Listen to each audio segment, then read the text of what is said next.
La guerra en Ucrania y Rusia disminuye por momentos. Recibo información desde allí que tanto el pueblo ruso como el pueblo de Ucrania quieren saber la posición teológica histórica de las guerras. Las sectas, los imperios, los poderes han dejado mucho que desear en materia de pacificación, ya que se los encontraba en concesión con los universos, y dejando atrás ya ese trago amargo, es que los pueblos deciden escuchar cuál es la posición histórica acerca de la guerra, qué es lo que el cielo y la tierra hicieron juntos en el pensamiento del Padre, en el cual reveló e inspiró en la historia, y ha quedado en las Sagradas Escrituras algunas enseñanzas y a la vez algunos escritos en los cuales es posible escudriñar, reflexionar para no volver a equivocarse. En el hebreo milhamah, 313 veces en el Antiguo Testamento, de laham, que significa luchar. En el árabe lohamah significa acomodar en forma compacta, con referencia al ejército ubicados para la batalla. Volemos, en el griego del Nuevo Testamento se usa 18 veces. A grandes rasgos, guerra, según una investigación teológica, significa luchar, significa acomodar de manera compacta. Hay evidencias, tal como han investigado el poder de Ucrania, inclusive de Rusia, de que prepararon la guerra desde la adolescencia, dejaron indicios en la letra aquellos poderes de agua de guerra. Hoy se puede verificar que directamente es el problema central y que no es una cuestión de lucha, sino que es una cuestión de que desean un nuevo orden, y ese nuevo orden es la destitución y la sustitución del ser viviente humano persona. Quieren que solamente sean eléctricos todos, los humanos, las personas, las mujeres. Quieren que se apruebe el sexo contravencional como la única forma sexual de vida en el planeta, y eso hace de que esa forma compacta, esos compact que decían cuando era adolescente, no lleguen a un puerto seguro en lo que respecta a un nuevo orden mundial. En el cercano Oriente, generalmente la guerra era una empresa sagrada, en lo que estaba en juego, en buena medida, el honor del Dios nacional, pensamientos que han caducado. El concepto de los escritores del Antiguo Testamento ofrecen una semejanza superficial con esto en lo que hace a las guerras del antiguo Israel. La diferencia estribaba en el que el Dios de Israel era trascendente y no sufría los altibajos de la fortuna de su pueblo. Con todo, Él es el Dios de los escuadrones, dice Primera de Samuel, el capítulo 17 y el versículo 45. En la cuarta guerra, finalizando la cuarta guerra, el pueblo de Israel, la seguridad del pueblo de Israel, dijeron claramente que habían tenido una oportunidad de poder ser representantes como pueblo de la voluntad de Dios para con la organización humana a nivel Fuerzas Armadas, y que ellos habían intentado cumplir, pero que hubo un punto final cuando Jesús vino a la tierra y fueron cómplices de aquella gestión del Imperio Romano. El Dios de los escuadrones de Israel sigue vigente.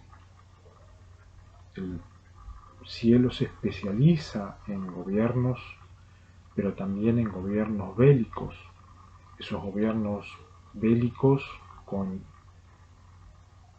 Dios, el Padre, el Hijo y el Espíritu Santo permanecen como escuadrones de la pureza de los universos, en los cuales está muy comprometido con las luchas de los pueblos, en los cuales se consideran que el cielo está a favor del cuidado y la protección de todo lo que sea lo natural. No así, por ejemplo, como fue en 2 Corintios, el capítulo 20, el versículo 22, con Marduk o Asur, que fueron algunos enemigos de Israel, que fueron cayendo a lo largo de la historia en batallas al querer combatir contra el Dios de Israel. A Dios se le describe como varón de guerra, según Éxodo, el capítulo 15, el versículo 3, e Isaías 42:13. Ese nombre varón es para identificar a Jesús como ángel. Jesús es un ser viviente biológico que está en el reino de los cielos. El último report que recibí es que está muy pero muy recuperado post finalización del electrocutamiento, donde verán en los videos una denuncia expuesta de quiénes fueron, cómo fueron, qué hacían. Está recuperado, ha disfrutado de los nuevos frutos del cielo en una nueva paz allí en el reino de los cielos. Los astronautas también informan diariamente algo de lo que sucede allí. Hay proyectos pero muy serios en lo que concierne a abastecer al varón de guerra, que quiere decir no permitir de que el cielo se desplome, sino que estar siempre atentos para que la pureza del reino de los cielos pueda mantenerse. Uno de los títulos de Jehová, del Padre, es Jehová de los ejércitos, en el cual Cristo Jesús en estos últimos 2000 años lo demostró al abogar por la biología humana y recibir todo tipo de hostilidad. Ganó el título de Jehová de los ejércitos. El doctor Martin Klimbay, un profesor que tuve en la licenciatura en teología, él hizo una tesis acerca de Jehová de los ejércitos, en los cuales explicaba muy pero muy bien cómo es que el Señor y los ángeles y los escuadrones y el rol que tuvo en el cielo y en la tierra para defender el cielo, cómo pudo triunfar sobre la posibilidad del derrumbe. Sucedió ya en los últimos tiempos a través de la eliminación principalmente de las naves nodrizas y posteriormente y últimamente con la ubicación de quienes son los hostiles que se han acumulado a lo largo de la historia, los cuales deberán proceder de alguna manera a un descanso pacífico. Había una descripción también para referirse a los ejércitos celestiales, según Primera de Reyes, el capítulo 22 y el versículo 19, con respecto a los ejércitos también israelitas, en Primera de Samuel 17:45. Era Dios el que conducía a los ejércitos a las batallas, según Jueces, el capítulo 4 y el versículo 14. De manera que el relato más antiguo de los triunfos de los israelitas llevaban el título en nombre de los libros de la batalla de Jehová, según Números, el capítulo 21 y el versículo 14. Nadie está obligado a tener que sufrir las guerras. Como siempre defendí, uno de los títulos a nivel oficio profesional facultativo más pacífico que pueda llegar a tener cualquier carrera es la de teología. El teólogo tiene prohibido entrar a guerras, ser guerra, participar de guerras o promover guerras. En el pensamiento español, aquel que es teólogo es alguien que sí o sí debe tener relación con las Fuerzas Armadas, y debe estar preparado para la guerra y mantenerse siempre en guerra. Un país que ha sufrido muchísimo las cárceles a lo largo de la historia, el pueblo español, y quedó eso en los pensamientos de la monarquía y del Estado. En América promuevo que el teólogo debe ser el hombre más pacífico hasta que demuestra lo contrario, principalmente a través de lo moral, donde se dieron muchísimos lunáticos, satanes personificados, diferentes hombres que se llevan la mente de los teólogos más puros y se hacen pasar por teólogos y teología. Es allí donde muchos quedan expuestos en guerra, otros que hacen tácticas como para poder involucrar a hombres puros y de esa manera involucrarlos de por vida y para siempre. Todo eso en el antiguo, en los libros de la batalla de Jehová, no había una posibilidad de decir sí o no. El pueblo había sido escogido y tenían que ir al frente. En todas las etapas de los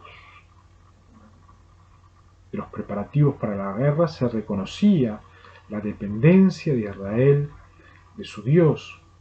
Primero se averiguaba si el momento era propicio para atacar, según por ejemplo un ejemplo en 2 de Samuel, el capítulo 5, el versículo 23 al 24, y luego había que hasta ofrecer sacrificios, que es lo que hacían los sacerdotes como un símbolo de pureza. Todos esos ritos caducaron, principalmente todo lo que sea sacrificio, pero aquellos que tenían que enfrentar o tendrían que enfrentar deberían hacerlo teniendo en cuenta que hay que pedir ayuda de Dios en ciertos aspectos y ciertas decisiones. Israel siempre lo practicó, no solamente a través de la oración, sino principalmente esperando el tiempo, el modo y la forma. Y nunca se vio en Israel una organización de venganza.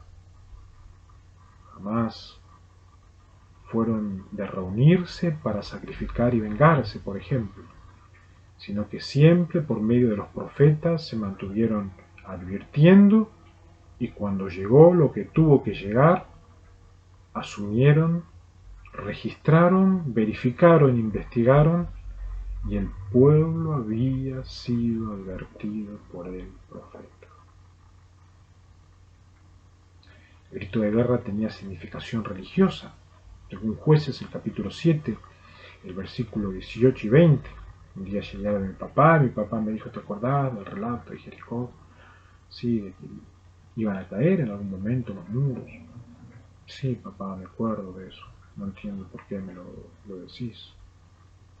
En el cielo iba dejando marcas, en mi padre iban dejando mensajes en su mente y debía advertir en estas latitudes y en otras latitudes que se podía llegar a venir la guerra. Sin que uno menos lo imagine, el pueblo de Ucrania sufrió una invasión letal y gracias a Dios han encontrado una no participación en mi vida, una no implicancia y tampoco una preplanificación. Debido a la presencia divina, los israelitas podían ir a la lucha con la confianza de la victoria, según Jueces el capítulo 3 y el versículo 28, Primera de Crónicas el capítulo 5 y el versículo 22, y aun cuando las fuerzas de la naturaleza tuviesen que ser invocadas para asegurar la victoria. Jueces el capítulo 10, el versículo 11 y 14, estas historias estaban influidas totalmente por las fuerzas del bien, pero también las fuerzas del mal. Por eso que hay muchos que creen que el espiritismo fue muy, pero muy fuerte en la historia bíblica y nunca se niega eso. Algunos egipcios todavía siguen creyendo de que el pueblo de Israel era un pueblo espiritista. No obstante, cuando uno va a ver la batalla entre el bien y el mal, hay muchos indicios de que el pueblo se preparaba para poder enfrentar siempre en el nombre de Dios. Argentina fue uno de los países que en muchísimos años me decía la guerra santa, la guerra santa. Cuántas cosas se hacen en el nombre de Dios.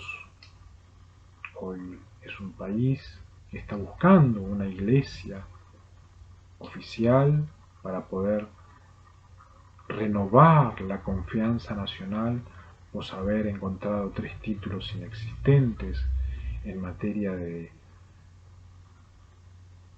personas vivas, entendidas, comprendidas y leales a la verdad. Después de la batalla, ocurría con frecuencia que los israelitas efectuaban una consagración, un herem, a los cuales significaba que toda una ciudad o un país o una población y sus poblaciones eran apartados para Dios. Lamentablemente, el pueblo árabe han hecho estragos con la palabra harem, pocas guerras, pero muchísimos problemas con el derecho administrativo. Hacen de la palabra harem, de la palabra erem, hacen un harem en castellano, y allí hay muchos que tienen varias mujeres y se van posesionando de lo que no les pertenece. Los estudios dicen de que hay más lunáticos de lo que uno podría llegar a imaginar. ¿Cómo es que se van desarrollando las guerras internas en base a las Sagradas Escrituras, no como una promoción, sino como una reflexión para que no sucedan todas esas cosas, ya que cuando menos uno lo imagina, las guerras se avecinan y es casi imposible pararlos? A ningún israelita se le permitía satisfacer sus necesidades personales o apoderarse de nada ni de nadie que perteneciera al lugar sobre el que recaía la prohibición. El no dar cumplimiento a esta medida daba lugar a las más horrendas consecuencias, dice Josué el capítulo 7, 1 de Samuel el capítulo 15.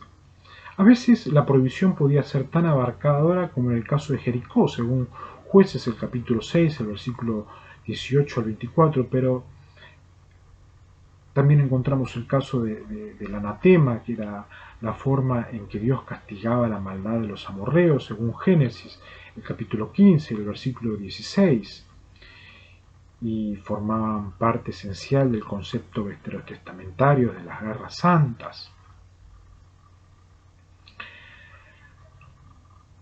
Entre los israelitas mismos se descubrían a veces tendencias paganas. La comunidad culpable de ellas también debían ser sometidas al anatema, decía Deuteronomio, el capítulo 13, el versículo 12 al 18. La nación adoptaba un comportamiento que desagradaba a Dios, como ocurría con frecuencia, y en esos casos los agentes del castigo correspondientes podían ser los mismos paganos, o los cuales Dios había repudiado ante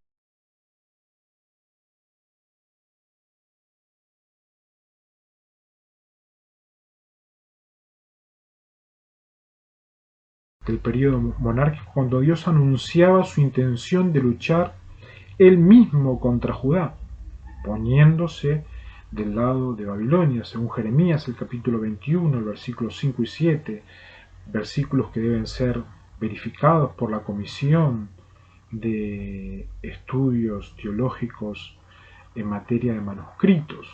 No encontramos en el pensamiento del Padre, del Hijo y del Espíritu Santo de que hayan en algún momento estado del lado de Occidente.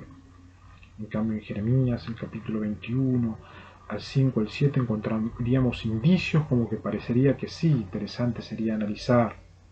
Durante un tiempo considerable, la comunidad profética disfrutó de la seguridad de una esperanza mejor, nada menos que la erradicación de la guerra de la faz de la tierra y la inauguración de una nueva era de paz por el príncipe de paz davídico, según Isaías el capítulo 9, el versículo 6, Isaías el capítulo 2 y el versículo 4, y Miqueas el capítulo 4 y el versículo 3.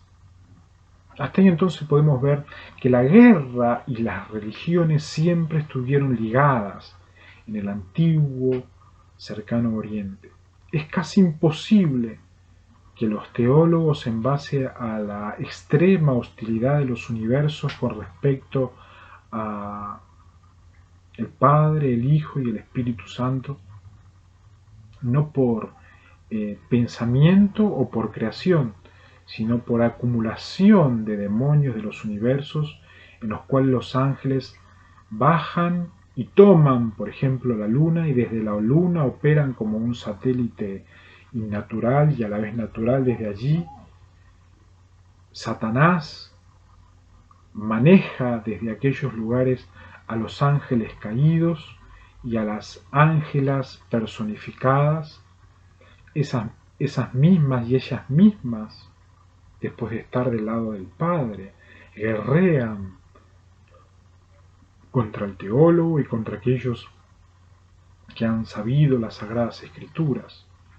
cuando los contravencionales que abrazaron la palabra de Dios, estudiaron la palabra de Dios y estuvieron del lado de principios eternos, quieren generar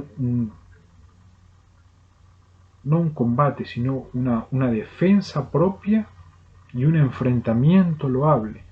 Encuentran que ya no tienen fuerzas, encuentran que cada vez son más, y es allí donde el príncipe de paz davídico dejó en su palabra e inclusive en los materiales teológicos que tiene todo el continente muchísimo oro en polvo para cada día de alguna manera ir sacando lustre a toda la revelación, ya sin engaño, sino entendiendo de que la guerra y la religión siempre fueron de la mano, y es casi imposible escapar de tales temas. No hay nada más maravilloso para un teólogo que la paz, y solamente la paz.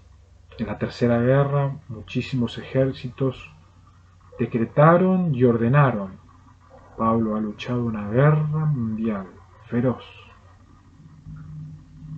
Ninguno quiso respetar. Todas las fuerzas armadas, liderados e influidos por la luna y Satanás, se dejaron llevar. Y otra guerra, y otra guerra, y otra guerra, y otra guerra.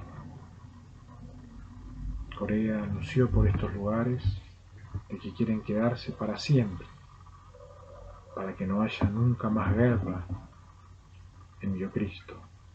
El cielo tiene la orden de que Jesús gobierne en paz y que no enfrente más guerras. La pureza debe ser honrada, tanto en el mundo como en los cielos, pero para ello hay que dejar que los que ejercen la teología, que es el estudio de la palabra de Dios, puedan hacerlo siempre en paz y solamente en paz.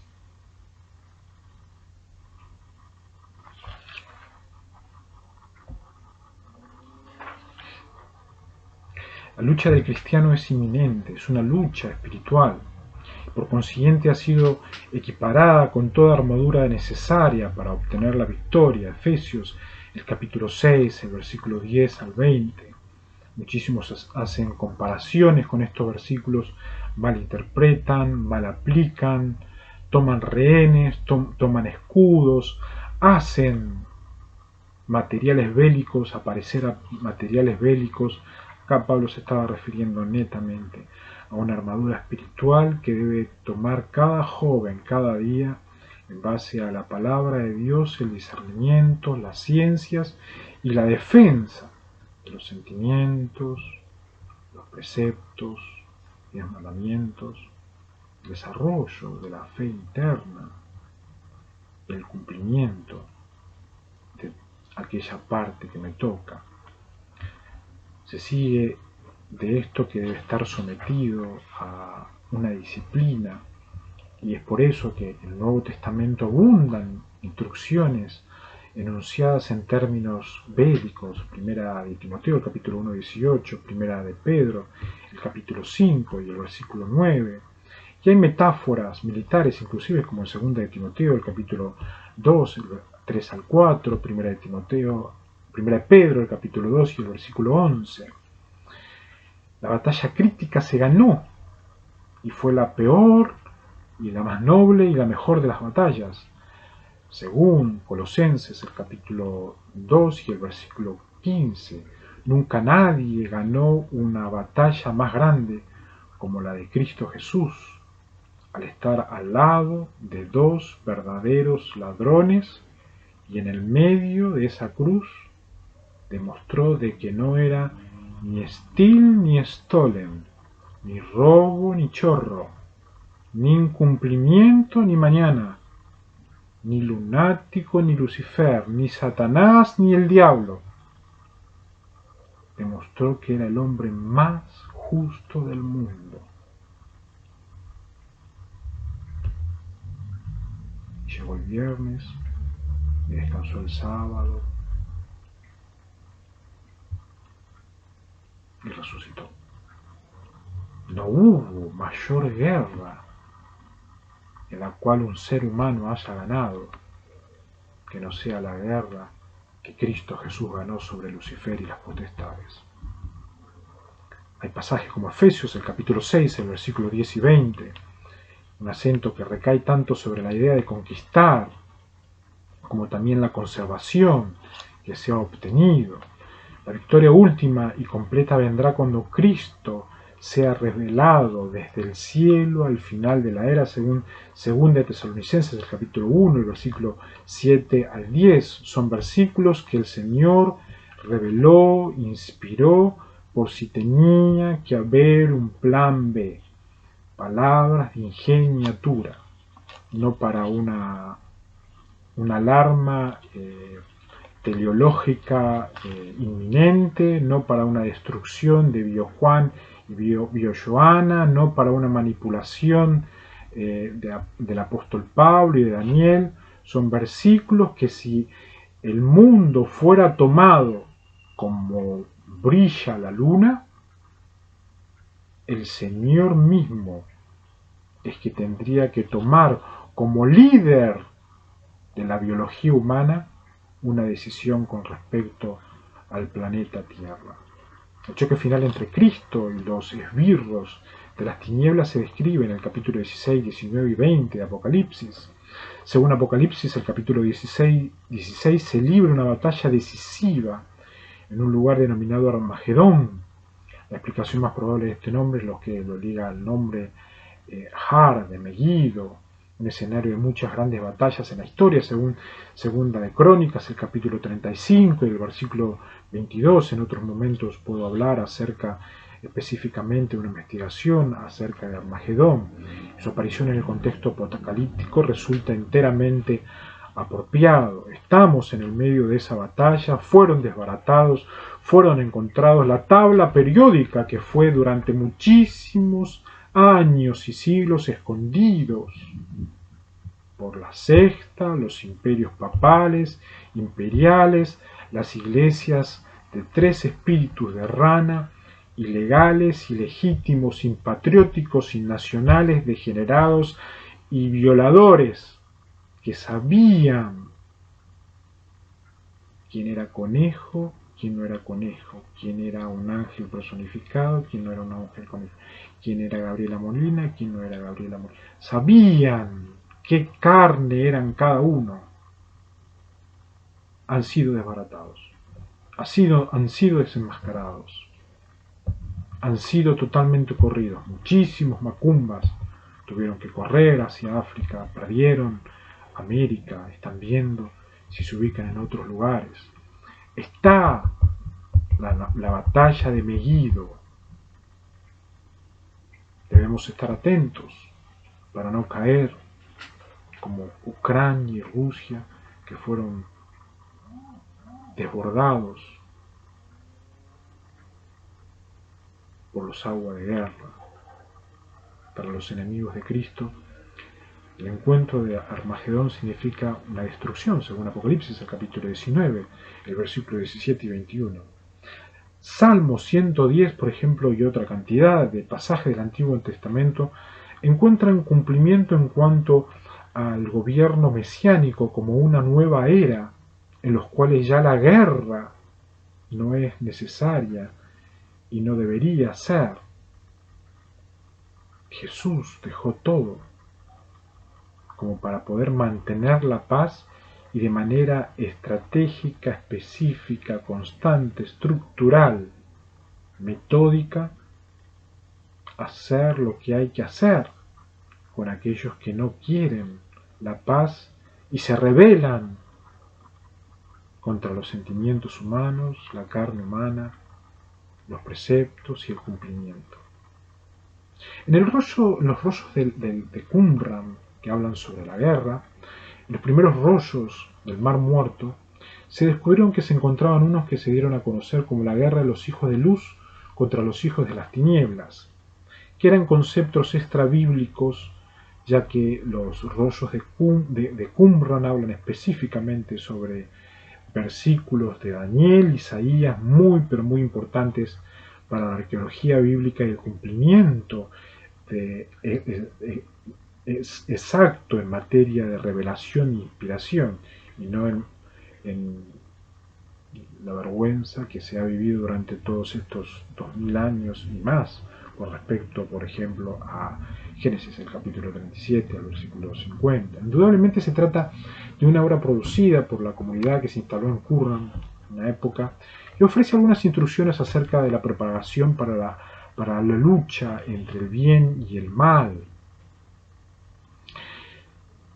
Textos sectarios en los cuales se nombra las fuerzas del mal. La guerra ha sido librada en conformidad con todas las disposiciones dictadas por Moisés para tal fin, y aun cuando la victoria ha sido predeterminada por Dios, habrá serios reveses, decían algunos comentadores acerca de esos textos extrabíblicos.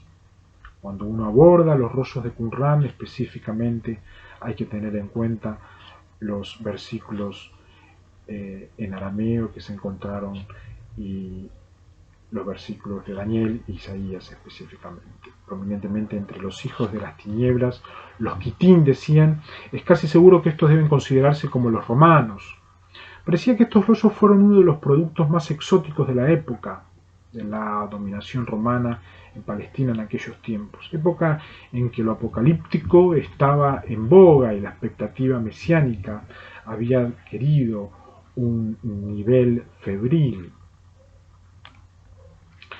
Invito a todos aquellos de Rusia y Ucrania que abordan ya teología de manera independiente a poder seguir haciéndolo para que podamos cada día más estar preparados en un Armagedón constante, en el cual estamos todos directa o indirectamente imbuidos y en el medio, y de esa manera podamos estar preparados entendiendo que el príncipe de paz está del lado de los seres humanos y que la paz ya es una victoria en cada uno de los pueblos de América y del mundo.